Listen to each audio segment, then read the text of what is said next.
Hey, Spence. Yeah? Have you seen Teenage Mutant Ninja Turtles Mutant Mayhem? No. But Shane, have you seen TMNT? No. Very few have. But...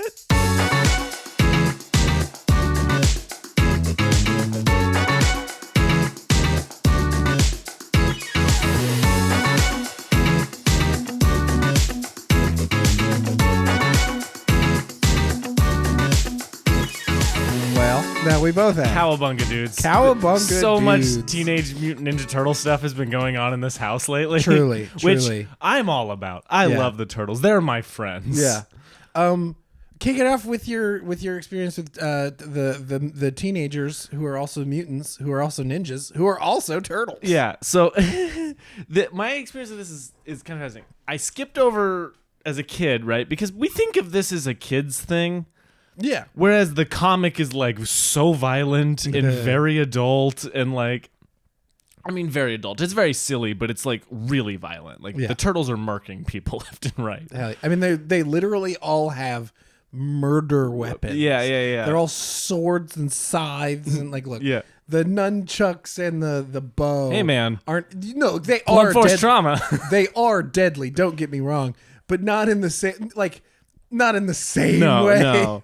But my experience, I've always loved them. I've always had an affinity. Like, I don't know all that much about the grander universe or the lore or whatever. Or the ooze. I know a lot about the ooze, first of all. Oh, I've done extensive research into I have been ooze. trying to recreate the ooze. But I grew up on like the 90s movies, you know what I mean? The 1990s Ninja Turtles, which is I saw in theaters this year because I wanted to, because the Mutant Mayhem came out. So I thought about going to that. So I went and saw that. So I grew up on that one and then the sequel to that one. I know I watched one of the cartoons growing up, and I can't remember which one. I don't have that much to remember, but I had like a Raphael toy. Hell yeah. And I always like. Is Raphael your favorite? Probably. I think he's the most interesting. He's the one with the most conflict in him, which Mutant Mayhem does not play. But Mutant Mayhem, we'll get to my like fascination with that as your first Turtles thing. Yeah. But so I did that. Spoilers for my. Yeah, for your habit. Sorry. Whoops. No, you're fine. So yeah, I grew up on that kind of stuff. Loved it. I played a bunch of the games on like GameCube and stuff. I also cannot remember which ones. It was so long ago. But if I saw a billion of them. Yeah, there's so many. And if I saw it, I would remember. I remember we rented them from Hollywood Video. Oh, hell yeah. That's a very old-fashioned sentence, friends. I rented Teenage Mutant Ninja Turtles from Hollywood Video. Okay, Grandpa. Yeah. And then TMNT came out, which we'll talk about because no one's seen this movie and fewer people like it. We have. I've seen it a lot. I've seen the movie a lot. Yeah. I really like that movie. Yeah. It's such a blast. Yeah. It's got some really, really genuinely good shit in it. Yeah. Which is the crazy part. So I'm super into the Turtles and I want to start reading the comics and do that kind of thing. Yeah, I've always wanted to play the games. The games like always have seemed super fun to me. Yeah. And like it's not that I have never had an interest in the teenagers who are also turtles, who are also ninjas, who are also mutants. Yeah. But I just never grew up with them, you know? Yeah. Like I grew up obviously like I had a very I understood who they were. They were pretty pervasive in my childhood. I just like never really engaged with any of the comics or the shows or the movies or the games, really. The games seemed fun to me, but I never played them. Yeah. I think part of that is because, as with most younger siblings, you kind of do what your older siblings do. Very much. And my brother was never really into it as far as I can remember. And like, I don't think my sister was either. So it's like, I don't think... Which is surprising because we were like me and my brother did Taekwondo when we were little. Like, you know what I mean? Like it does seem like it would fit right into right into the interest sectors. Right. So we just never really engaged with it that much. And so, Teenage Mutant Ninja Turtles Mutant Mayhem was my first Teenage Mutant Ninja Turtles media experience outside of just like little things here and there. Yeah. And how going in for that, what did you know about like the backstory of it? Did you have any knowledge of it? Because obviously knowing them, they're iconic, whatever. But through cultural osmosis, obviously, like they were turtles who stepped in ooze, who became the Ninja Turtles who fight crime in New York City and fucking love pizza. All of those things were impossible to miss. Yeah. So I had a very clear understanding of like that, and I know like Bebop and Rocksteady and Shredder. Yeah. Like that is, I don't really know who Shredder is because both of the things that I've watched have nothing to do with Shredder. That was what I said as soon as we started TMNT. I was like, this is so weird that neither of these things have the most iconic villain. It's got like references to him. Yeah, like, the Foot Clan is in it. And and I have some vague knowledge of the Foot Clan. Which the Foot Clan is fun. The Ninja Turtles are like they're all, the whole thing is like a weird satire to a million other things. Like the Foot Clan is a reference to Daredevil's The Hand. Yeah. And the ooze that falls off the truck into the thing in Daredevil, it hit Matt Murdock in the eyes and blinded him and turned him into... Oh, really? That. And in this, it like skipped past him and then dropped into the sewers and whatever is the joke in it. Oh, that's hilarious. It's like there's like weird connective tissue there. But yeah, the Is Teenage Mutant Ninja No, but like okay. they are very Kevin Eastman and I can't remember his name. Very, very open about like loving Daredevil and other comics. More inspiration, but it's just become a joke that like that's what happened. That's the what if story. That's hilarious. I love that skipped very Matt much. And turned turtles into ninjas. But yeah, so it's like I knew none of that. So it's like I mean, like on the grander scale and in the like, so it's like the setup that is in Mutant Mayhem.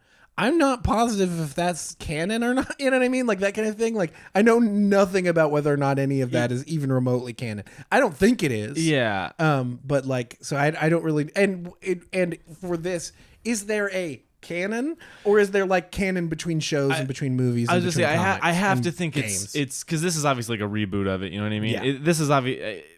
It's them. It's this version's canon, you know what I mean? And so when they get a sequel, because I think it's done well. Oh, it fucking better. Yeah, it's so good. Spoiler alert, I really liked it. Yeah, it's pretty awesome. It's pretty awesome. I mean, it's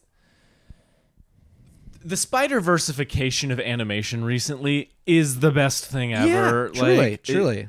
Artists taking this medium that for a long time was just like the two things that it was like 2D and then 3D came out, and there's obviously things within that are different. Anime has been a huge thing for a while, and it is very pervasive in America. Yeah. All of these things, but it's at the end of the day, it's animation was kind of just those things, and then Spider-Verse came out and did all this crazy mixing. And, it's so the fucking technology they invented for that is so cool, and I want every animated movie to start doing this kind of thing. Yeah. Where it's not just beautiful, it's like artistic. You know, yeah. It's the animation itself, they're using it to say things. Yeah, like I mean, like the way that I would describe how Mutant Mayhem looks is it looks like the drawings of a teenager come to life. Yeah. Of a cowabunga dude teenager come to life. Like a pizza obsessed, like loves fucking ninjas and turtles and mutants and shit. Like 13-year-old on the big screen, and I love it. Like every fucking character in this movie is so ugly in the best way, except for the turtles. Yeah. Except for the mutant turtles. All the humans, all the other mutants, except for like Splinter, all of them. Everybody is so ugly in this movie in the best way. Yeah. Everybody's like all misshapen and it's so awesome, good. dude. It's so good. My one struggle with this movie is Splinter. Yeah. So the turtles typically, I'm also not one of those people that's like, you changed the canon, this is not good. Yeah. I just went in and was like surprised by what they did, where they like take all of the like underlying purpose of the turtles, where like Splinter was originally this. That's a backstory for another time. We don't need to get into that. But there's purpose. Like the Splinter was part of the group that was fighting the Foot Clan for like generations, right? So there was like purpose. Like Shredder was the main villain, and Shredder led the Foot Clan, and all this stuff. This removes all of that. Yeah. The turtles are trained based on like videos Splinter found, which is, by the way, so fun. It's fun. And Splinter is like normally portrayed as this either like warm but stern kind of like that's how he's portrayed. But there's specifically TMNT. He's so warm in that movie. You know what I mean? And in this, he's like not. He's like, you know, he's kind of a bad dad. Yeah. Yeah. But I don't know. You know what I mean? And I don't know if this is my issues with Jackie Chan or if this is other things. I think that's the writing more than it is the performance, to be honest. Oh, not the performance. Jackie Chan is a person. Oh. Do you not know about this? It sounds vaguely familiar, but I don't. His daughter is gay, and so he like wrote her out, and she's like living in poverty, and he's worth like millions. And millions of, so like I found that out going into this movie, and so I was like, Jackie Chan, damn it. Gross, bad. Anyway, I came around on it in the end. Yeah. It ended up working for me. The movie, not Jackie Chan. Okay. Yeah, let's be very clear here. The movie. You know what? I started to consider his perspective, and I was like, no, obviously. Not at all. Very much a joke, very much a joke. So I was like thrown by that, and then it came around and it worked. Like, as I realized with her. Now, it's funny that the ending of this movie, again, spoilers for this movie, but the ending of this movie is them coming, like, being in the world. Yeah. And I was like, this feels like it should be the end of whatever story you're telling, you know? Yeah. Like, which I appreciate them swinging for the fences, not expecting a sequel. Like, they obviously put a teaser in there, but it's just a teaser. Yeah. It's not like there's nothing in the actual movie to set up. If you leave before the credits, you're good. Yeah. Other than they like don't stop the villain that milked them, which is a running joke. Yeah. Anyway, what are your other thoughts? Like, you really liked this movie. Yeah, man. From trailer 1, I was like, this is going to be awesome. Yeah. Like, it looked super. I loved the animation. It looked super fun and funny and just like cool. Like, here, to give you my. One of the things that I love about Teenage Mutant Ninja Turtles, it was like, it is the ultimate 80s idea of fucking cool. Yeah. It was like, they love pizza and they're teenagers who are ninjas and they fight like other bad ninjas, and the bad guy's named Shredder and he's got big knives, and there's a rhino that's called, which one's the rhino? I always forget. I think it's there's two big fellas called Bebop and Rocksteady, and they listen to rock and roll and rap music, and they're all badass as shit. It's like, that is what I absolutely love. There's no subtlety. No, anywhere. No. It is just like buckets of cool cowabunga dudes. Yeah. And that is just like so fun. And this movie just very much delivers on that, of just like the soundtrack is phenomenal. Yeah. The soundtrack is so good. The cast, phenomenal. I think that is one thing that really needs to be highlighted here is they cast teenagers to play teenagers, and those teenagers were phenomenal. It's the first time the Turtles have felt like genuine teenagers. Like, they feel like teens. They feel like 14-year-old idiots. Yeah. And they're so fun and they're so good. The 4 kids that played it, so good. I think like from like a character perspective, I don't think they've fully fallen into. Yes. They're not differentiated enough. Well, that was what I was gonna say. The metaphor of the Turtles, right, is that each of them has a stock personality. You know, like Mikey's heart, Donnie's brains, Raph's rage, but fighting like offense, and then Leo's leadership, right? Like, he's the This movie, like, typically in most Ninja Turtles movies, I mean, TMNT is this way 100%. It's Leo and Raph are the cool ones, and Mikey and Donnie are just kind of the background turtles. Yeah. Always how it is. Right. The 90s one kind of did that. The shows, I'm sure, whatever. But this one was different, where it felt like Leo and then the other turtles. Yeah. Like, Leo had he is the very much the main character in a lot of ways. Which is fascinating because Raph has always been the most interesting one. Yeah. Because he's always the one that has the most... Like, TMNT does that. He's the one with the most defined arc, you know? of like being mad and angry and then having to realize what that leads to and then coming around to realizing, oh, he needs to be a part of something. Yeah. It's like, which I commend that movie for actually telling quite a good character arc for Raphael the Ninja Turtle. Raphael the Teenage Mutant Ninja Turtle. Yeah. Are they still teenagers? In that one, no, but I think they're more adults because that one is interesting also because it takes place well after their origins. So you got like the origin and then you got whatever. Anyway. Yeah, the Mutant Mayhem, that was also something that I was really surprised by of how much, like, because normally Mikey's the one that has a crush on April and all that, and this time it was Leo, and it was like, whoa, this is a really weird, different take they're going with. Which, again, I appreciate them just kind of going, let's do stuff. What feels the most honest? It's like I don't get the idea, or I don't get the feeling that the TMNT hardcore fan base are that hardcore about canon, because it's like I mean, like, for most of the on-screen, not specifically comics, but most of the like on-screen stuff, it's all very kid friendly. Yeah. Not exactly for just kids. Like, this movie is definitely like a family movie as opposed to very much a kids movie. But like, most of the TV shows are on Nickelodeon, you know what I mean? So it's like literally all of them I think have been like like all the shows are very much kid shows. Yeah. The movies I think have been somewhere in the middle. And then like the games are just like beat 'em up games. I can't imagine there's a whole bunch of like story. No. And so like I think I have no idea where I was headed with that point. Truly no idea where I was headed with that point. Well, I don't know. I think it's fascinating because so I think changing up the formula isn't that big of a problem in the grand scheme of things. Because like for me, who doesn't have most of that, like again, like I have some context that like Leo's the leader, Raph is the angry one, and the other two I don't remember the difference. Donnie's smart and Mikey's funny. Okay, all right.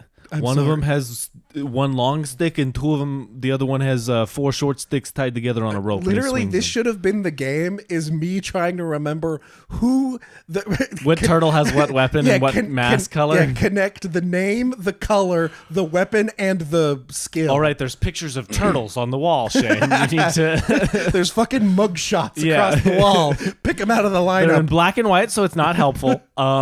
Literally, okay. I'm actually going to do this right now. So Leo is the leader. Yep.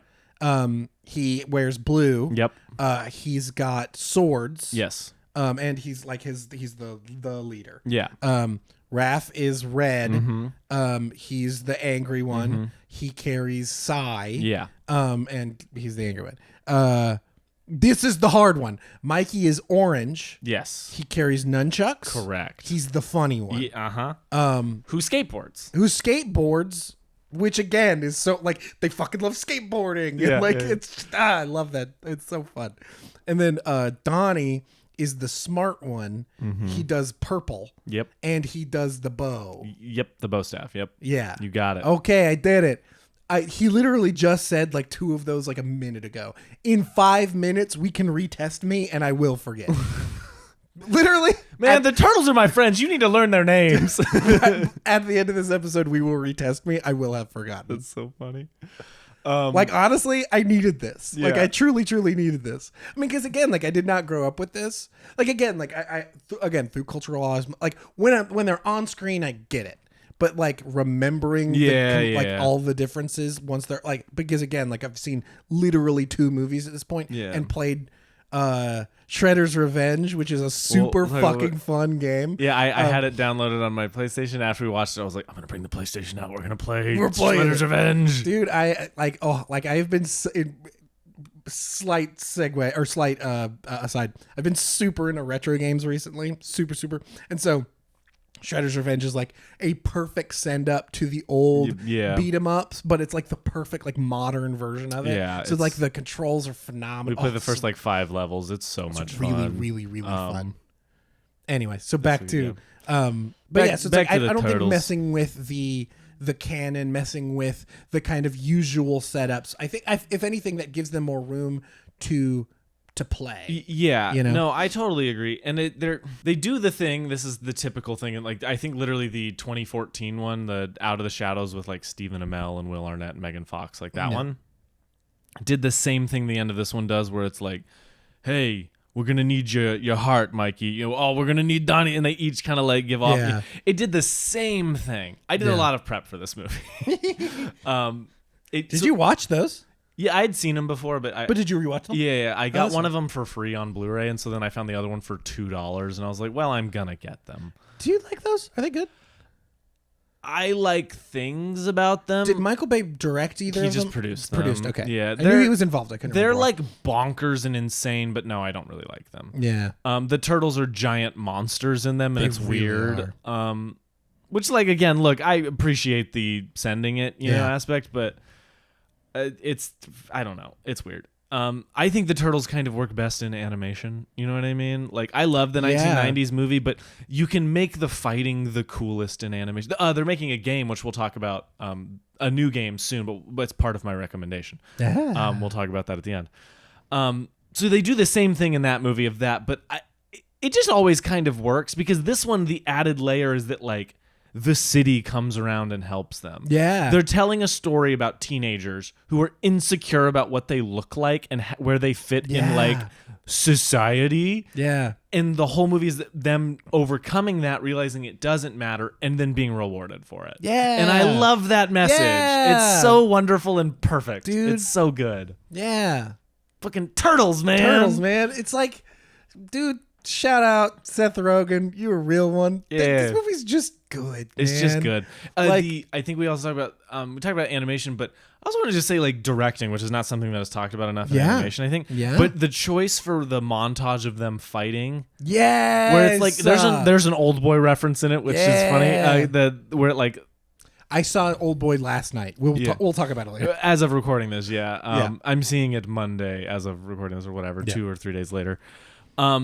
So that it's got that reference, but the way it, like, match cuts to all of them, it's so all cool. of the action. Yeah. All of the action in this movie is great. Really easy to follow and trace, because sometimes in animation you get lost in it. It's so much, like, Spider-Verse does it so well, but even that, there's so much going on, you have to watch it a couple of times. Yeah. This does such a good job of keeping the geography clear and keeping the action clear. Yeah. Shout out to the directors, right? Yes, one of the directors on it is the guy who made Mitchell's vs. the Machines. Yes, yes. Which is another movie that everyone should watch because it's so good. Yeah. It's a Netflix original, and I bought it on Blu-ray. I would too. That movie fucking rules. Oh, speaking of Blu-ray, Air's coming to Bluray. Hell yeah! Next I'll month. buy the shit out of that. Yeah, I love that movie. Anyway, did I recommend Mitchell's to the Machines to you, or did you recommend it to me? I was aware of it, and then I saw you had watched it, and I talked to you, and you were like, you gotta watch it. Yeah, and then I think rules. I watched it, like, the next night. Yeah, movie absolutely rules. It's amazing. That's my recommendation. I'll re-recommend it later. Yeah. But yeah, I think the staging and the action and the directing is so good. It's so smart about how it, like, frames everything and how it reveals, like, the villains are not really villains other than Superfly. Yeah. Like, the way it does that, where they're all so loyal to him, and then they try to, like, it's a very smart, slow reveal of their turn, where it's not like each of them doesn't have a moment. It's like in the action, you're starting to see the conflict. Yeah. And I think that's so smart. Yeah. Other thoughts? I mean, other things. Do you like that it comes around with him going to high school in the first movie? Is that something that you're into? Again, like, as somebody who, like, doesn't know that isn't a thing that happens. Yeah. I loved it. I thought it was a great. It's like super super heartwarming. Yeah. Obviously, like, I imagine there will be some sort of, like, reset in the next one. Yeah. You know what I mean? Like, something will happen. People will turn. Including like that's the thing is, like, there's no world where Bebop and Rocksteady stay good it throughout. You know what I mean? Like, I don't know. Maybe. I mean, I thought that was a surpurning turn that they turned into good guys. I was like, that's fun. It just would not surprise me if, like, Shredder shows up and then turns the city against against the turtle. And you know what I mean? They have a wide range of villains, like way more than I ever knew about growing up. Like Krang, who's like this brain that's in a robot suit and is the destroyer of worlds from a different dimension. It gets nutty. You mean Kang? Yeah. You're not even wrong. So good. I love it. So they have such a, like, massive variety of villains that I could see them keeping the other mutants just good. and then making the Foot Clan, like you're right, turning the Foot Clan, the city against them. I'm excited for the Foot Clan and what that will mean for these characters, this world. And this does provide a good opportunity. Ethan, friend of the podcast, Ethan was telling us, him and I were talking, and most of the time, Splinter and Shredder are like framed as the real foes, not Splinter and the Turtles. Mm-hmm. There's one animated show where they really frame like Leonardo and Splinter as the rival. Ooh, or Leonardo and Shredder as like the two. And this gives them a good opportunity to do that, where it's like the Turtles have to fight him, not the Turtles lose and then Splinter shows up and kicks Shredder's ass, which is the typical model. Interesting. And I think spoilers for years of content. For years of stories about turtles. Excuse me, I said the word content. I apologize. Yes, thank you. That's a dumb word. Everything should be viewed as art, and you should care. I don't, so it fits perfectly for me. That's why we work out. He markets. Follow us on Letterboxd. Follow us on Instagram. Anyway, so yeah, it's. Mutant Mayhem is just good. Like, it's just good. It's just a fundamentally good movie, I think. Well made, wonderful casting, wonderful performances. Yes. Like, heartfelt, like, actually meaningful story. Yeah. Like, that can actually, like, that isn't just like, they beat the bad guy and then good. No, it was like, they like, things changed for those kids' lives. Yeah, like, and it was interesting, the framing of like taking the masks off, that as a device, like as a visual device. I'm not opposed to it. I think it's cool. It's just like I didn't expect it, because normally the reason that is there, which is also funny that the original comics are in black and white. No, really? Yeah, they're like they're in black and white, and so the mask color doesn't help. You only get the weapons. That's hilarious. And so then when they started doing them in color, that in the black and white comics, are they? Like, I am putting on my purple mask. Like, is that? I don't know, actually. That's a good question. Yeah. They're just 4 giant turtles with different weapons, and that's how you told them apart. And their personalities and their dialogue and stuff. Yeah, I mean, that should be pretty easy enough to. I mean, like, even in TMNT, like, even their skin color is slightly different. They're shaped a little different, sized a little different. Yeah. Well, and I also like talking about differentiating them. You're right. I think they don't fully like come into their own as their own individual characters. But what I think they do is like the personality, like who they are. I'm not quite sure, because like I said, I feel to me they're also teenagers. Well, yeah, but like that. And don't get me wrong, that was not a read. No. Like they're teenagers, so it feels like they're still growing and changing and becoming. Who my they are. take on it was like, as the movie framed it, it was Leo and then the other three. When it's normally like Leo and Raph and then Mikey and Donnie or some combination of whatever, but. So I don't mind it. I just wanted the other ones to feel a bit more important to it. But now what they do really well is the personalities of these 4 characters. They really defined that. Yeah. The like energy of the 4 different ones they're really good about. You feel like their interests. You feel and so that works really well. This movie's also like a tight 90. It's quick. So it's like they get a lot done with the time that they have, and I do kind of appreciate that they don't overwhelm themselves with trying to do everything in this. Yeah. You know what I mean? Like I really, really hope, fingers crossed, this movie does well and they continue to develop this into wherever they want to take it. Hopefully it's more movies, but I will take a TV show. I will take a comic. I will take a video game. I'm sure it'll get another movie. I hope so. I've literally no clue what the box office has been. I think it's done well. Now, how well, what the budget, I don't know any of that, but I know it's been doing well. People have been really talking about it. And keep talking. I'll look it up. It's not like Blue Beetle that made a total of $7, and that $7 was from me. It was from you and Brett going and seeing Blue Beetle. Meg bought a ticket. She didn't end up going, but she bought a ticket. Our theater was actually not full by any means, but there was quite a few people there. There was like 30 of us in there. I was like, all right, well, I'll take it. For a movie that I actually enjoyed a decent bit. I don't know what it was about. The trailers just did not sell me on that movie. I get it. Budget $70 million, box office 104, and it opened when, like, last week? Week or two ago, yeah. August 2nd was when it opened. So it's not like blowing the roof off. No. But hopefully it makes. Hopefully it justifies a another one. Well, then also we got to think with a movie like this, there's going to be quite a bit of merchandise sales too. Yeah, that's very true. They've really pushed the toys, and all the food tie-ins. And also this movie should be commended for how it treated its animators. Oh, is that a thing? It is. They have been very open and vocal about this is a movie.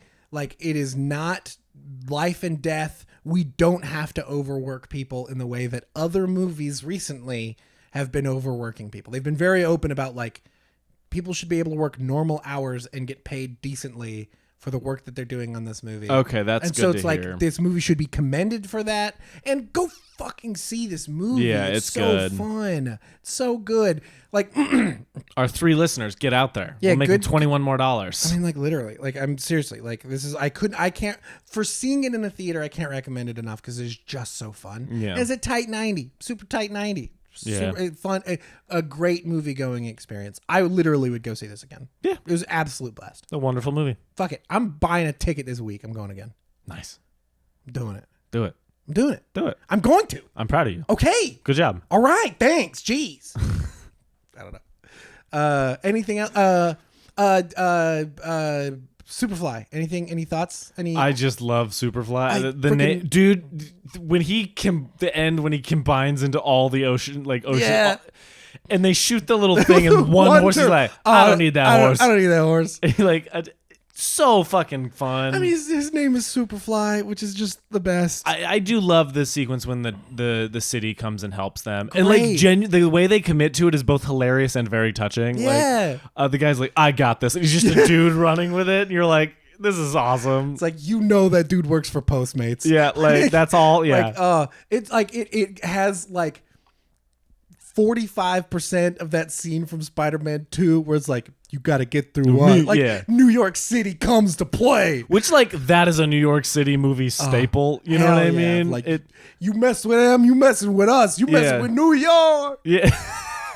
Which happened also in Spider-Man 1 when they throw all the stuff at Green Goblin for messing with Spider-Man. Yeah. And it happens in multiple Fast movies, but Rio, yeah. Preach. Anyway, specifically 2 is just Fast 5 and Fast 10. Yeah. If they were gonna make that movie as connected to Fast 5, why didn't they just call it actually Fast TEN Fast 10? Because then they would have had to call it Fast 10 your seatbelt. And they did that on the tag. That's the tagline of the movie, right? No, I just think people wanted them to call it that. They should have done that. I know. No, they definitely had marketing with that in it. Probably. I don't know. I just saw tweets about it. I didn't see the actual. They should have done. Why? Hey. We talk a lot about Fast on this podcast. Yeah, we do. We're marketing people for that movie. Come on the pod. I want to complain. Yeah. I got some notes. Well, if we're going to complain, let's not market. No, marketing people only. No. Marketing people only. Maybe the writers. Maybe the director. No, perfect. All that is perfect. No changes, no notes. Specifically the name and specifically the tagline. I disagree with him, but we'll continue talking about turtles, I guess. The next one is the Dom shows up in a Charger and invites the turtles to come hang out in LA. Dom and Don. Yeah. Donatello. All right, TMNT. We watched this last night. Was this in any way related to Nickelodeon? I don't I don't think so. I don't think so. Which is it was I a was theatrical movie. I saw it in theaters when it came out. But I mean, hey, so was Mutant Mayhem, but that was a Nickelodeon. Yeah. I don't think this one was. I didn't see the Nickelodeon logo. I didn't see it. That was I was looking for it and I didn't see it. And so this may have been before their partnership or before Nickelodeon got the rights or whatever it is. Anyway, super random. I just was they're so connected to. I mean, even Mutant, even Shredder's Revenge has a Nickelodeon logo before. Yeah. So I think Nickelodeon has the rights or something to that effect. Yeah. So this might have been before that, which I thought was interesting. Okay. So TMNT. Yeah. If you could give me your history with it, and is this connected to another show or another movie? I don't think so. Because it's very much Shredder's gone. They beat Shredder. Yeah, I just think that's part of it. Shredder always gets defeated in the comics, then you have to deal with something else. The Foot Clan comes back. It's a whole thing. Yeah. I just think they just were are we going to tell another Shredder one, or what are we going to do? Patrick Stewart wants to come in. We can't really cast him as Shredder. What's Shredder? I truly know nothing about Shredder. Shredder, What's the deal? What's Shredder's deal? It's tied to Japan. There's like this 2 warring clans.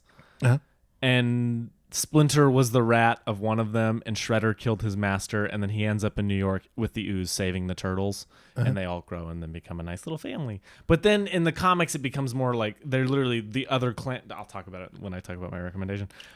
He's called Master Splinter by other people. Other people recognize him as like a master of whatever they're practicing. Of Rat Kwando. How does he become Rat Mutant Man? Was he born Rat Mutant Man? No, he was just a rat, and then he got in the ooze, it like made him Big Rat Man. Oh, okay. Yeah, that's it.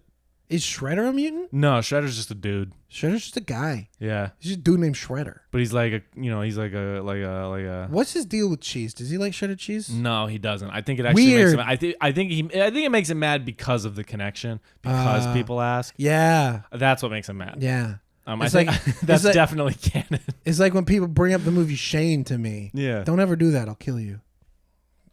I won't. I like that. It's a very good movie. Have you seen Shane? No. Oh, that's going to be a recommendation. That movie is very good. You can bring up the movie Spencer with me. I quite like that movie. That was like the most underrated movie of that year. You know the most shocking thing about that movie? What? It wasn't about me. But I did so much press for it. Dude, I remember. Yeah. I was like... I didn't want to say anything because I was very proud of you. Well, they asked. I don't know. They came to me. I was weird. I didn't get it. But then it came out. I was shocked, surprised, a little hurt. Did they just cut all your scenes? I don't remember filming scenes. That's the problem. I don't know why I did the press. Was it like a Truman Show kind of thing? We've been doing a bit for way too long. What did you think of TMNT? I liked it. It was fun. Yeah. It was good. I think that movie is... it's not like a forgotten thing. Like a forgotten masterpiece. No, it's not a forgotten masterpiece. It's just good, though. Like, no one talks about it, but it's good. Yeah. The animation is what it is. It's not good. There are moments where it's like, holy shit. Like, it... In the same way that you talk about anime, where it's like, the animation doesn't look great here, and then out of nowhere there's a fight scene, and you're like, you realize that's where they spent all the money. That's where they put the money and time. And it's like there are a couple, and it's usually like there are a couple of fight scenes where it's like, okay, that's where they put the money. But then there's just a couple of shots where it's like, wow, they spent a lot of time making this one shot look great. Specifically, the sequence where it happens so much is leading into the best fight, the best moment in the movie. Like, I think by far. Genuinely, not only the best moment in the movie, just a great fucking sequence in like a movie. Yeah. It's like when Raph is running from the diner and the throwing weapons like land on the ground. He looks up and Leo's like silhouetted with smoke and light up on the thing. It's so fucking good. Every time they make their eyes white, it's so good. Including Mutant Mayhem when they do it. It's awesome. Yeah, greatness. But yeah, so I fucking shit, dude. I want to go see Mutant Mayhem so bad. The movie rules. I might buy tickets for later. Do it. Why not? So yeah, dude, that. It will randomly pop up with like the cinematography is kind of awesome. Yeah. In that fight specifically, there's a shot where they shoot through this like big red neon sign and you can hardly see them coming in and out of it. It's like so fucking cool. Yeah. But that moment is what I talk about when I'm like, Raph and Leo are the most interesting always, but specifically Raph. Give me a little your background with TMNT the movie, because I don't think. This one I just saw it in theaters growing up, like so like 2007 or something. Yeah. As a kid, and I was like, this movie's awesome. How old were you? I was a certain age. I don't want to do math right now. Child. What's your birth year? 98. So you were 9. Yeah. That's like a perfect time, I think, for this movie. And so I think I had the toy of Raph as the Night Watcher.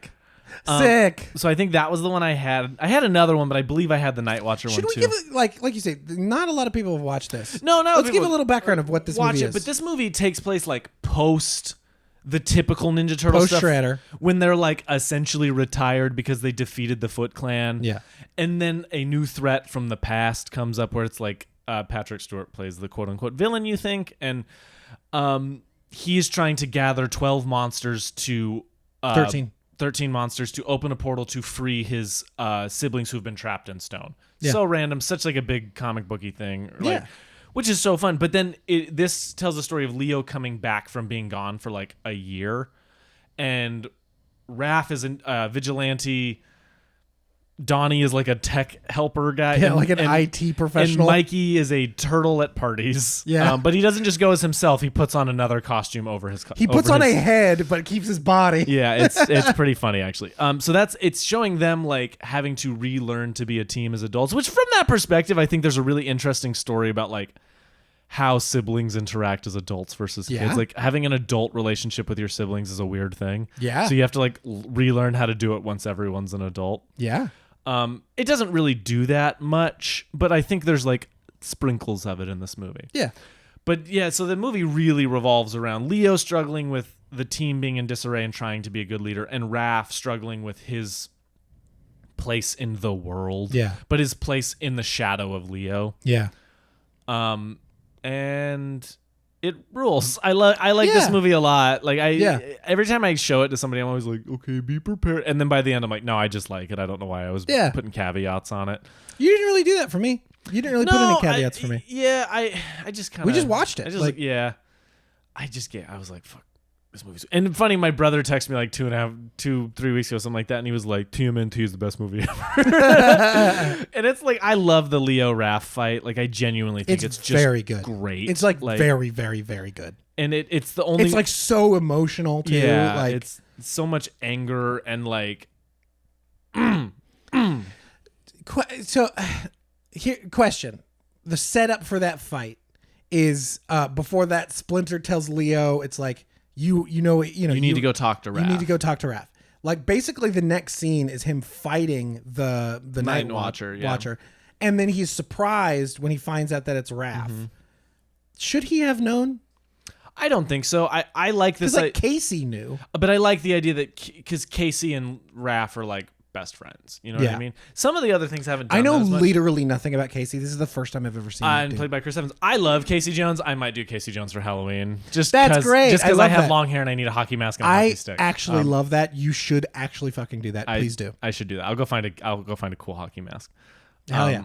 Anyway, so Casey, funny in the 2014 one, Casey Jones has like always had long hair. He had a buzz cut for some reason. That's Casey Jones. Yeah, Stephen Amell, the guy from Arrow. Okay, yes. I literally, I knew nothing about Casey Jones before this movie. But like, I like that Casey and Raph are that. In Night Watcher, like, Casey would be the only other one who's out doing stuff on the street. So he's the only one that's really seen him long enough to be like, that's a turtle in a metal suit. So is he like canonically? Is he also like a vigilante, like fighting dudes in alleyways? Like in the '90s movie, him and Raph meet because Raph stops him from beating people up, and then they get in a fight. And then he shows up later because he sees them on a roof and he comes to help them.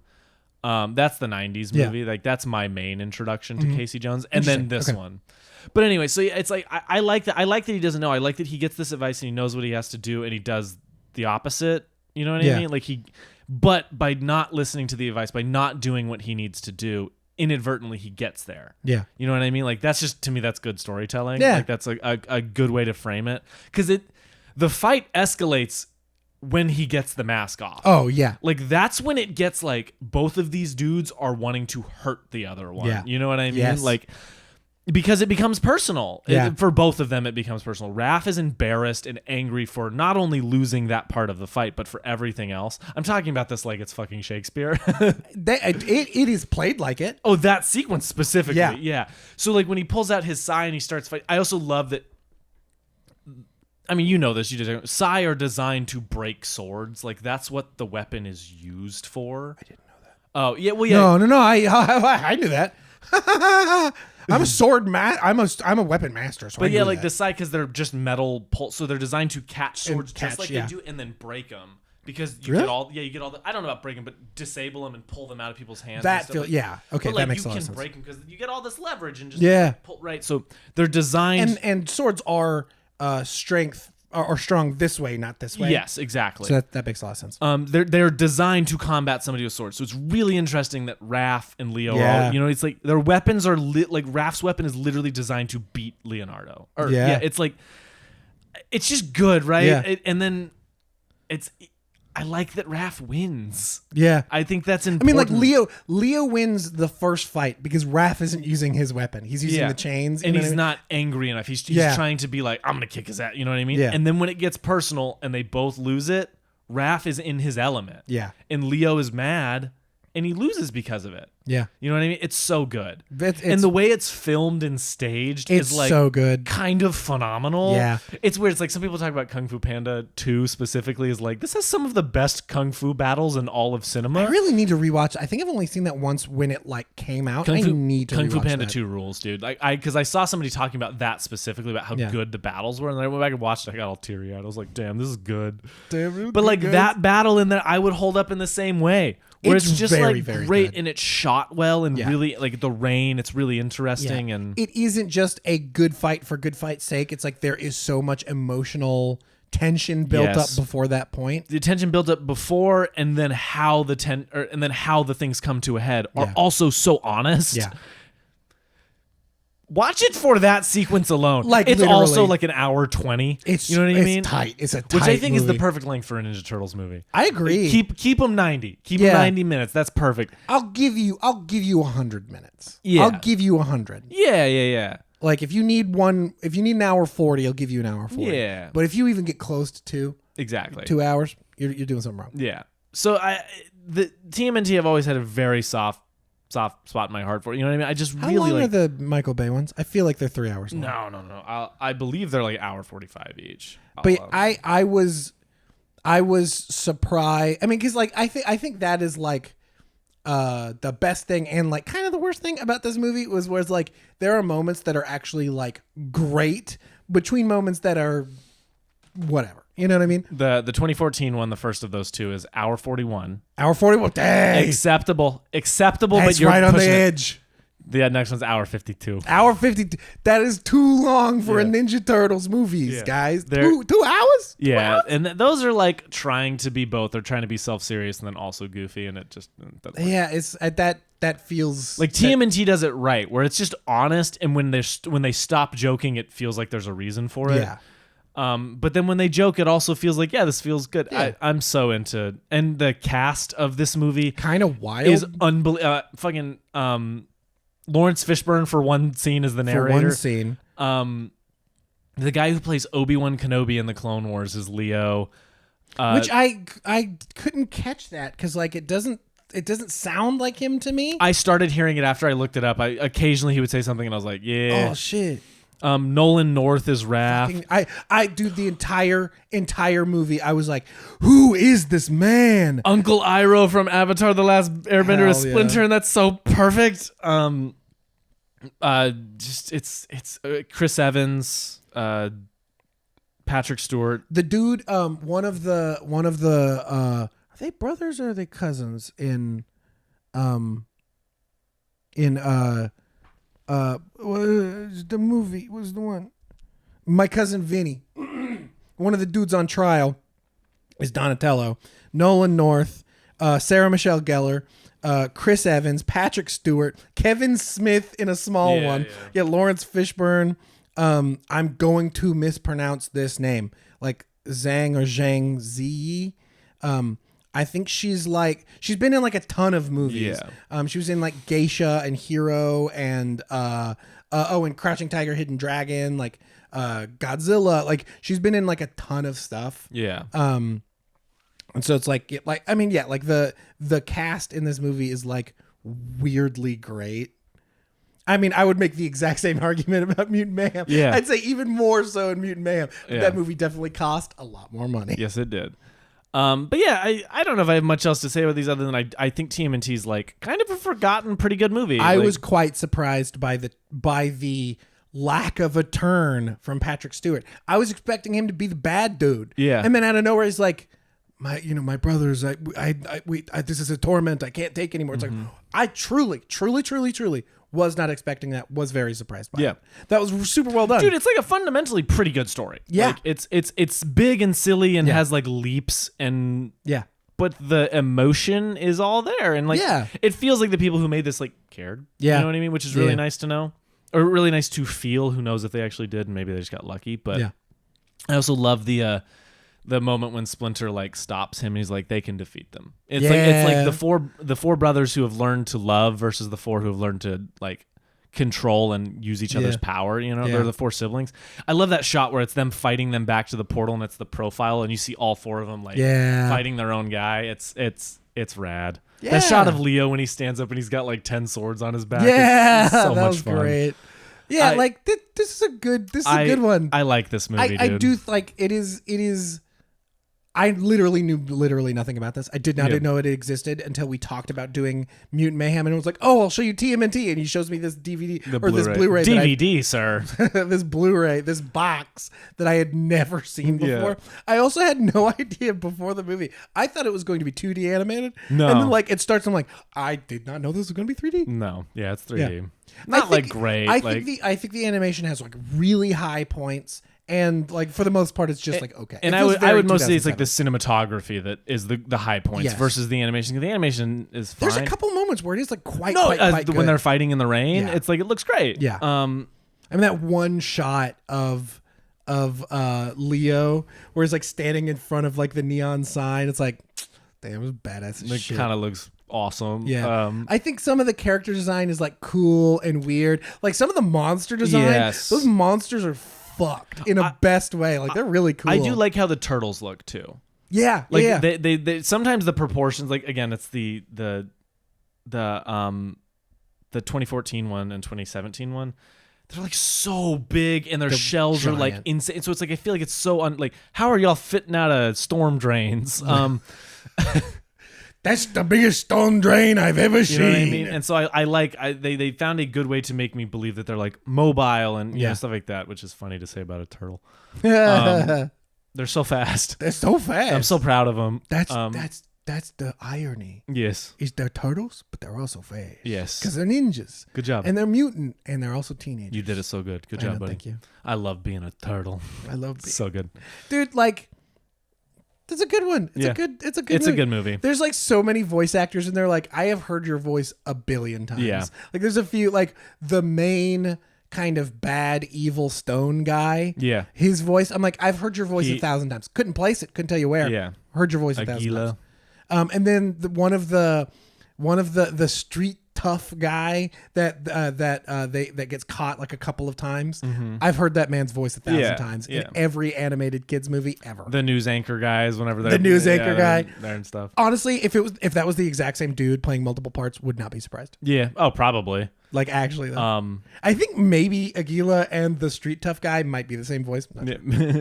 Who knows? We'll have to do some research later. There's no world where we could find this information. Nope. IMDb sponsor us. If you want us to start shilling for your service. There's another one. It's called Cast List, I think, on iOS. I think it's only on iOS. Apparently, it's IMDb without all the fluff and junk. Because I kind of hate IMDb. IMDb used to be amazing, and now they've gotten so convoluted. Well, they got bought by Amazon. So well, that tracks. Yeah. So there's just so much like ads and garbage in there. Anyway. Do you have any other thoughts on TMNT before we jump into like lessons on both of these movies? I don't think so. It was good. I was surprised. Like, well, look, you gave it a good, like not. I wouldn't say like glowing. You're like, this is the best movie. You were like, this is super good, and nobody talks about it. Yeah. And I completely agree with that statement. Yeah. I think it's way better than. A lot. I mean, like this very much is a kids movie. Yes, like it's a family movie. It has like a very adult themes and moments, but it's very much framed for children. Right, and I think like of that, it feels better than most. Yes. You know what I mean? Yes. Like on the scale of like Roger Rabbit 2, to like a Pixar masterpiece. It's like solidly somewhere in the middle. I think it's really good. Yeah, good ass movie. Yeah, and we love a hour 20. Yeah. We love an hour. Love 20. A quick 90. We love a quick 90. Great. We love a tight 90. More services need to have a section for that where you can just find a tight 90. Yeah. Netflix does it, and I really appreciate it. Yeah. All right. Anyway, I have a B segment. Well, lessons. Lessons. Yeah, yes. Love it. My lesson is much. I'm sure I've talked about this before, but like your premise does not have to dictate how seriously you take the material. Yeah. Both of these movies tell really relatable stories. Yeah. Very emotionally resonant stories, and they both fundamentally work in that way. Yes. But they're about mutant turtles. Yeah. I get really I read a review on Letterboxd from somebody I went to college with. What kind of college did you go to? I went to film school. Did you know that? What? Yeah. We're if we ever get to a point where we're making merch, like the I went to film school joke, like is gonna have that's to shirt be, number one. Yeah. That and followed immediately by This Guy Saw the Nice Guys in Theaters. This guy saw the nice guys in theaters and come on the pod. At the end of the day, we'll sign This Guy Saw the Nice Guy in Theaters. We'll sign every single one. That's a poster. It's a poster of the two of us going.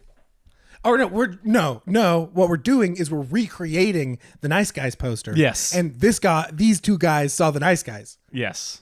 I love it. Oh my God, we should be fucking the Nice Guys for Halloween one year. Halloween 1 year. I'll go find a nice blue suit. Why would you be Russell Crowe? Because I'm taller than you. Yeah, but I'm heavier than you. No, Russell. The other guy, fucking Ryan Gosling, wears the blue suit. Blue suit? Yeah, he wears the blue suit with the tie. You're thinking of like the leather jacket he wears. I'm talking about the suit. My bad. That's on me. Yeah, I thought you were. Yeah. Yes, you would be Ryan Gosling. Yeah. Put a little mustache. First time that's ever been said. Hey, like I get Russell Crowe all the time. So one of my favorite tweets was Guillermo del Toro tweeted. It's that picture of Russell Crowe on the Vespa like motor scooter thing, and he's got this big beard, and he's like Guillermo del Toro tweeted one of the unexpected pleasures of life is if I wait long enough, Russell Crowe will start to look like me. Made me laugh. Anyway, lessons. My lesson is just essentially that I went to film school, but I went to film school with him, and the review he wrote on Letterboxd for Batman was he's like, the superhero stuff really gets in the way of this movie. And I'm like, the superhero stuff is why the movie works and also why the movie exists. Right. The movie uses those things to tell a compelling story. I think that of all the best ones, Guardians of the Galaxy, The Dark Knight, Logan, it's like these movies use their superhero elements to tell really compelling stories within those ideas. And so I think the Ninja Turtles are that. You know what I mean? Like when at their best, they're telling really honest stories about family and about teenagers and about what it's like to like shoulder burdens and like the burden of leadership, the burden of like not knowing who you are, like all of these things. But they're about Teenage Mutant Ninja Turtles who fight guys in like it's a ridiculous concept, but emotionally it's so resonant. Like that to me is that's going to be a lesson. It has been a bunch and it will continue to be a bunch. That's just what I take from movies like this is always like, oh, you can tell these crazy stories, but be really honest about it. And I love that. It's like watching Blade Runner being like, all the sci-fi stuff got in the way of the story. Exactly. Like, it's like, no. That's why we're telling the story. Exactly. That is the medium with which the story is being told. Don't get me wrong, there are bad superhero movies or bad sci-fi movies where the sci-fi just gets in the way of telling an honest story, but the good ones don't. And I think they use that. I think these two turtle movies are like good versions of crazy weird premises that are treated really honestly. They're fucking about Teenage Mutant Ninja Turtles. Yeah. And like Mutant Mayhem tells a story about feeling othered. Yeah. You know what I mean? And like feeling and like being overprotective of your othered children. Yeah. And the problems that in that. Yep. It's like if you show who you actually are and you be a good person, people will like you. Yep. Damn, dude. Yeah. 100%. I completely agree with that. Yeah. I mean, like for me, like I think the biggest lesson I would take of both of these is just like, focus. You know what I mean? Like these movies are very focused on, you know, obviously there's jokes and there's like detours and there's other ideas that are being told through these stories, but like overall they're very focused. They're very and they don't get bogged down with trying to give every single character huge important emotional arcs. Yeah. They don't get too bogged down in the world and the lore and I mean, because like just like kind of the opposite of what we were just saying about like not even the opposite. I think very much in conjunction, where it's like it doesn't get distracted by the superhero-y Teenage Mutant Ninja-y like sci-fi silliness. It's just part of it. It's just part of it. It's like it doesn't over-explain it, but it also doesn't like to completely ignore it. Mutant Mayhem's handling of it is like a joke. Yeah. Where it's like this horrible body transformation that certain characters go through. You know what I mean? But it's like, but it works. Yeah. You know?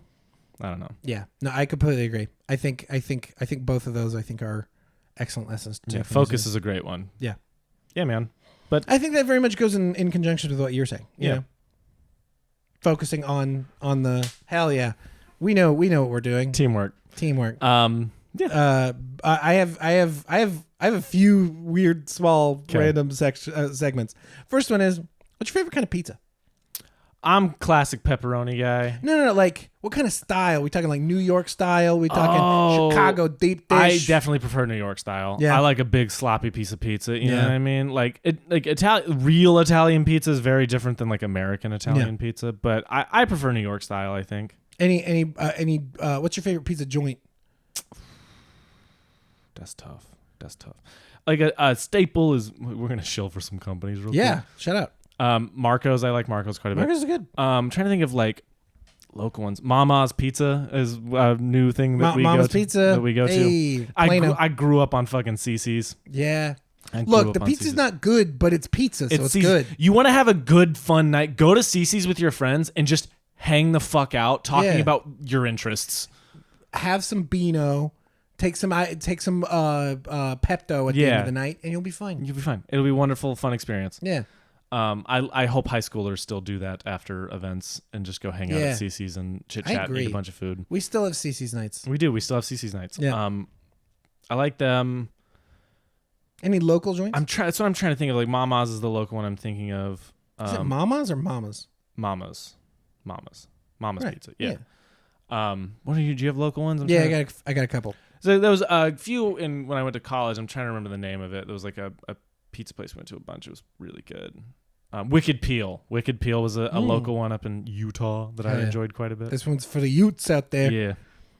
Anyway, so for mine, I like a thick crust. Mm-hmm. I like a thick crust. I like a deep dish. There's a local place over by is in Rowlett over right in where I used to grow up. Called Zuko's Pizza. Thank you. That's what I was trying. Zuko's is good. Zuko's. They don't do the deep dish. They did a Sicilian deep dish. They don't do it anymore, unless you fucking beg them, and they don't want to do it. But God, that might be like one of my favorite pizzas ever. Yeah. Is their Sicilian deep dish was so good. Another joint is Durkin's. I think there's like a couple locations in DFW.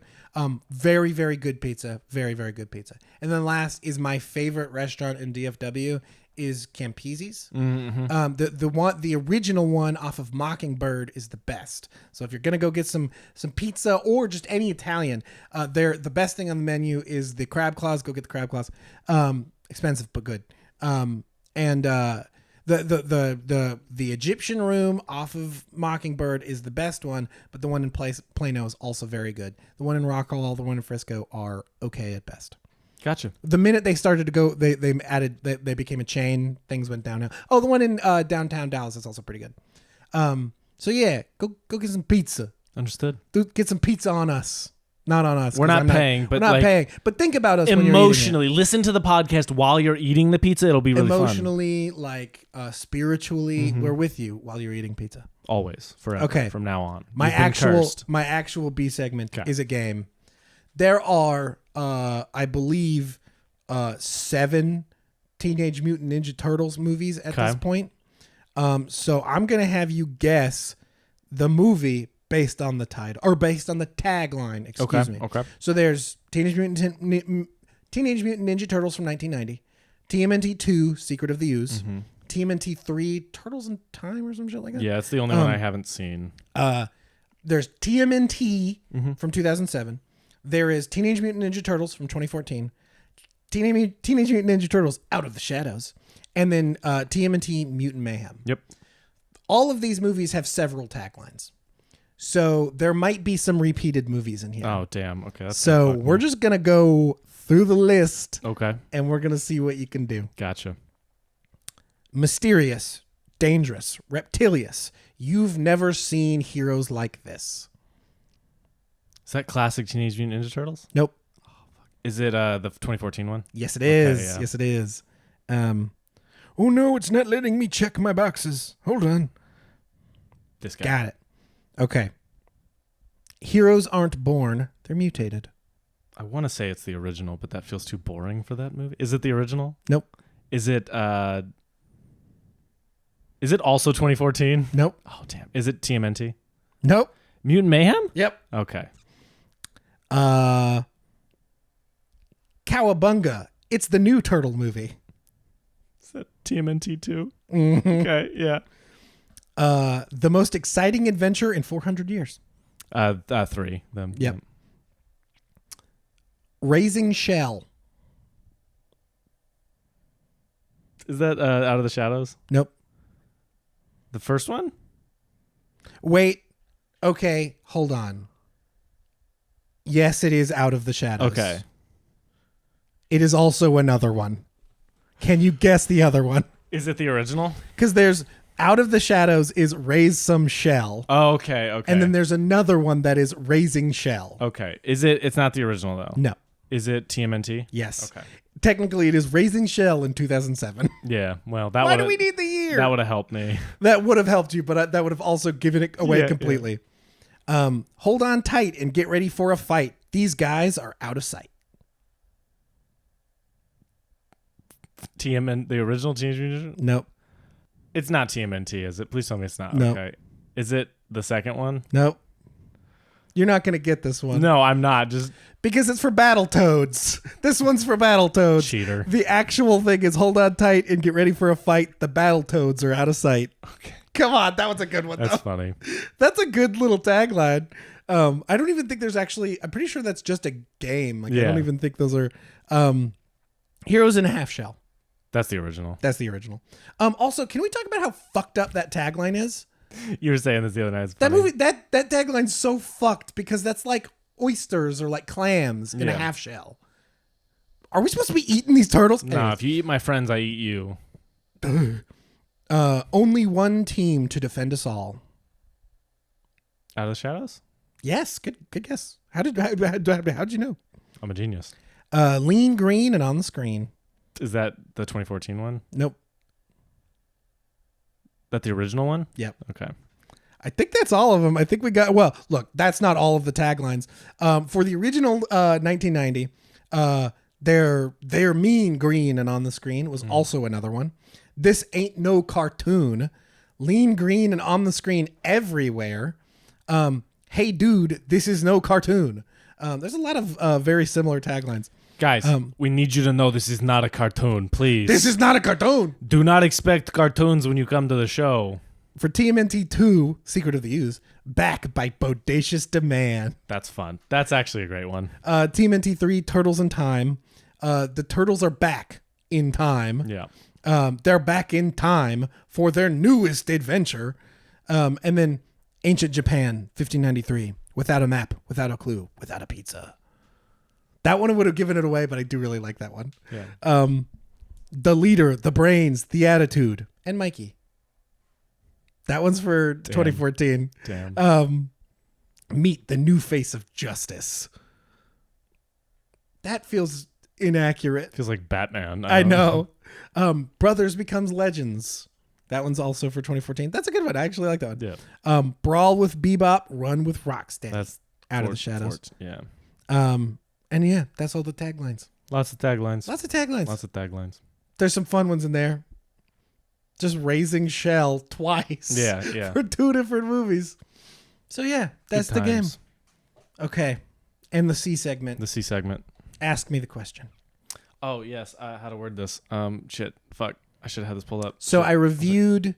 No, I gotta ask it. I re-reviewed Inception because I was sick recently, and for some reason, while I was sick, I wanted to watch every heist movie that I love. So I watched all 3 Ocean's movies. I watched Inception, Baby Driver, Logan Lucky, and Fast 5.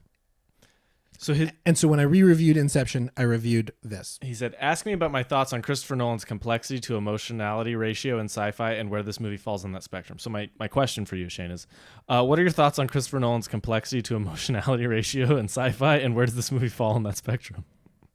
Okay. So Christopher Nolan has made 3 very specifically sci-fi movies. He's made Inception, he's made Interstellar, and he has now made Tenet. Is there any? I feel like I'm missing one. Anyways, those are the 3 we're talking about today. I think there is a spectrum between very focused on the emotions of the characters and the story and very focused on the sci-fi of the story. So it's like on one side you've got Tenet, where it is so uninterested in the characters and the emotions therein. He is only focused on the experience, the sci-fi, the world, and he kind of doesn't give a shit about kind of anything else. It's just about the experience, which I think in that Tenet is an incredibly interesting experiment. I don't know if it is a positive experiment, but it is an experiment. It is incredibly interesting. It is a thrilling movie. It is an experience to watch. I think in the theater, that movie would be insane. And wait, I saw it in the theater. It's insane. And then on the other side of the spectrum, you've got something like Interstellar, which is so focused on the emotion. I mean, look, don't get me wrong. There's a lot of sci-fi bullshit in that movie, but like the focus is on the characters and the emotionality therein thrown into this insane sci-fi world. And I think both sides of the spectrum for me fail. I think the emotionality in Interstellar is very heavy-handed and just doesn't work for me.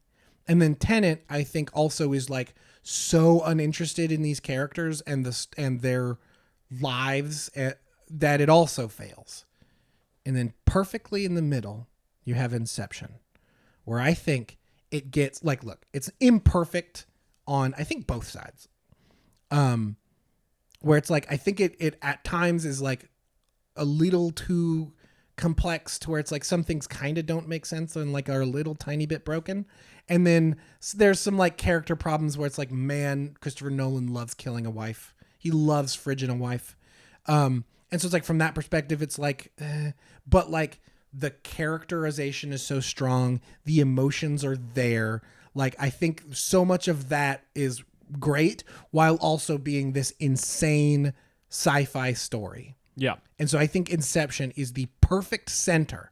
I think it is like the absolute pinnacle of his like sci-fi filmmaking, where I think, look, I know Interstellar is beloved by many people, but that movie should be perfect for me, and it just isn't. Mm-hmm. And then Tenet, I think, again, is like also like so interesting, but I think in a lot of ways is very flawed. Yeah. Just because like I don't give a shit about any of these people. Yeah.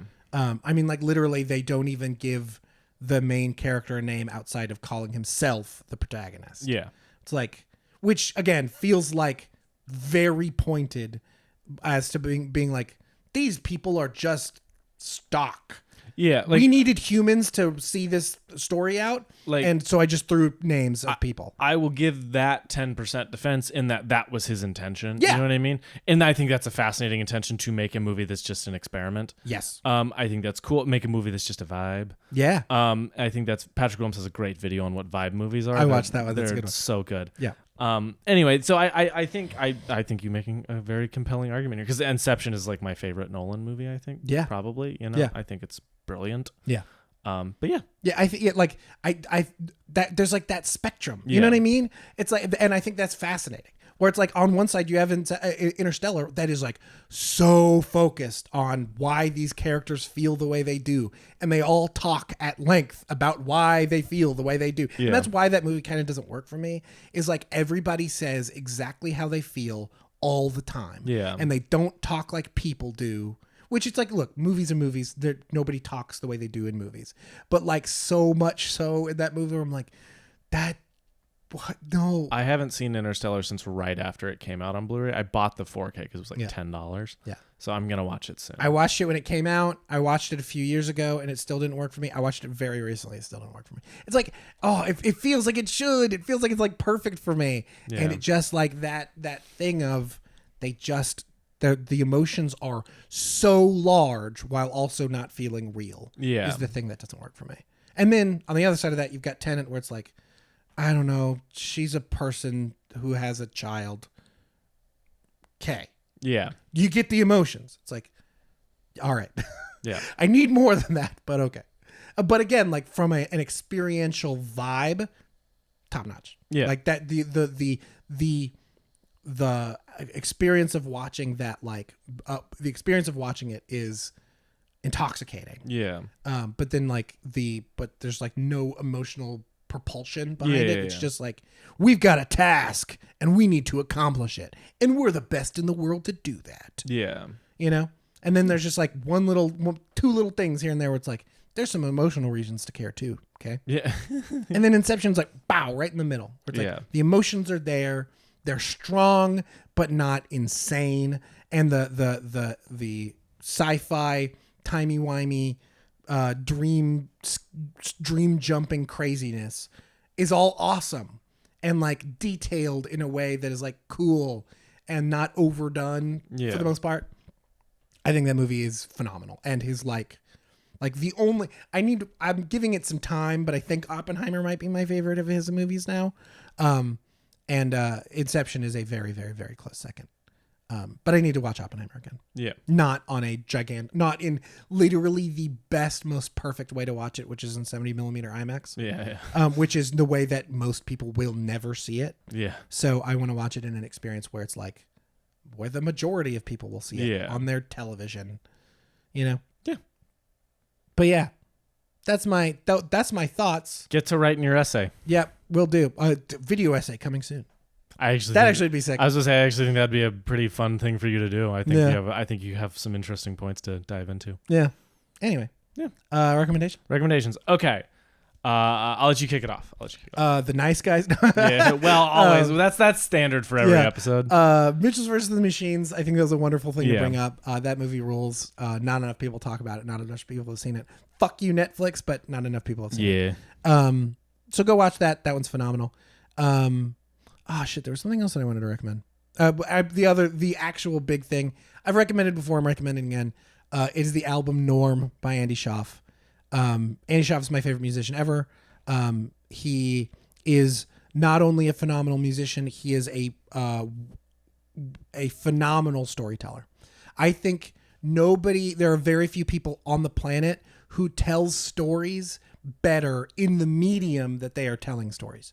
And I think that's the way that Andy Schaaf is like different, is the way that he is telling stories through music. Nobody in the world is doing anything like it. Like, with maybe very few exceptions. I can't think of anything else that is quite like what Andy Schaaf is doing in storytelling, the way he is through music. Absolutely phenomenal. Not enough people know about him or talk about him, but at the same time, I'm also like, yes, he's mine. Yeah. Nobody talk about him. He's mine. But I think Norm is an achievement in music and storytelling. For the longest time, The Party by Andy Schaaf has been like one of my favorite albums ever, and I think Norm might be taking that place. Damn. Like right now, Norm is my favorite album of all time. I can't sing its praises enough. There we go. It is like a phenomenal, like it is such an interesting. It's so fucking good. I love it very much.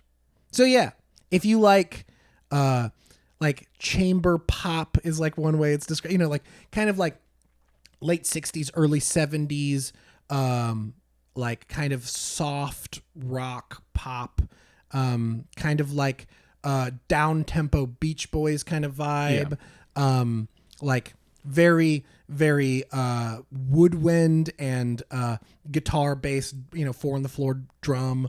Like it's and he plays like every instrument on the album. This dude's phenomenal. Woodwinds, guitar, bass, drums, like just synthesizers, like so fucking good. God damn it! Nobody talks about this motherfucker. He should be the fucking best shit ever. He should be winning awards. That's why the fucking Grammys are bullshit, because this dude's never won one. There we go. You heard it here first. Norm, Andy Schaaf, check it out. Very nice. My recommendation is turtle themed. Go for it. No, sorry. I've just been obsessed with it for like 2 weeks now. I read a comic this year. What? No. Yeah, I know. No. But it is Teenage Mutant Ninja Turtles: The Last Ronin. Sick cover. Which it's so good. The premise of this comic is it flashes forward. Yeah. And all of the turtles have died except one. But when you start the book, you don't know who it is. Oh, sick. Because he has all of their weapons and a black mask because he's the last Ronin. And so it's a like revenge mission where he's trying to take down the people that killed his entire family because Splinter's gone, like everybody's gone, like, and then you kind of find out some people are around, maybe they're whatever. Very good comic, very well written. It does some fun stuff where it'll have its modern artwork, but then it will, let's see if I can find a page. It'll have like modern artwork, and then it will like jump back to the vintage style for the flashbacks. Oh, sick. That's cool. I'm trying to find... It does it a lot. Why am I not finding one? But this book is just... Anyway, I'm not going to show you. Go buy the book. Go buy the book. It's quite good. It has a foreword by Robert Rodriguez. This one. That's sick. This edition does. Really good book. A very weird introduction. This is the only Teenage Mutant Ninja Turtles comic I've ever read. But I read it really quickly, and it's very good and a ton of fun, while also being, like I said, very emotional. It's very emotionally resonant. And I think it's great. And people should read more comics. And I think if you don't want to read like strictly superhero stuff, venture into the other like popular things to start. And Ninja Turtles is a fun place. Yeah. So read that book. Is being a Teenage Mutant Ninja Turtle a superpower? I don't know, but they're like, they vaguely fall in that like vigilante, like, yeah. Because they're not like super powerful. They're just turtles. No, but like They're just Batman's turtle not people. super powerful. Yeah. But he's fighting crime. But he's got a super powered bank account. He does. You are correct about that. In the last Batman, he's also like a fucking tactical genius. Yeah, the last Batman comic I read, he blew up multiple of his vehicles just to hurt someone. Hell yeah. Just like crashed his car into him, dropped his plane on him, like, and then he's just like, I'll buy another one. It's Abomination. Yeah, it's a guy named Gotham. His superhero is Gotham. It's the Tom King run. I'm reading the Tom King run. Very controversial run, but I found a bunch of it for pretty cheap, and so I'm going to start reading it. I'm on the second book right now. Bars. Bars. Any other recommendations? No, that's it. So yeah, you now have a bunch of Teenage Mutant Ninja Turtle stuff to watch, which I highly recommend. A Teenage Mutant Ninja Turtle comic, and then an album to bring it all together. Hell yeah, brother. Very not on theme. Very not on theme at all. But you know what? After you watch and read all this stuff, some music will be nice. Pretty dark though. It's a dark album. Fine. This will really boost you up, and that'll bring you back down to reality. Yes. It's a good way to play it. So you should all go watch, read, and listen to that stuff. And eat that pizza, or don't. I don't know. Live your life.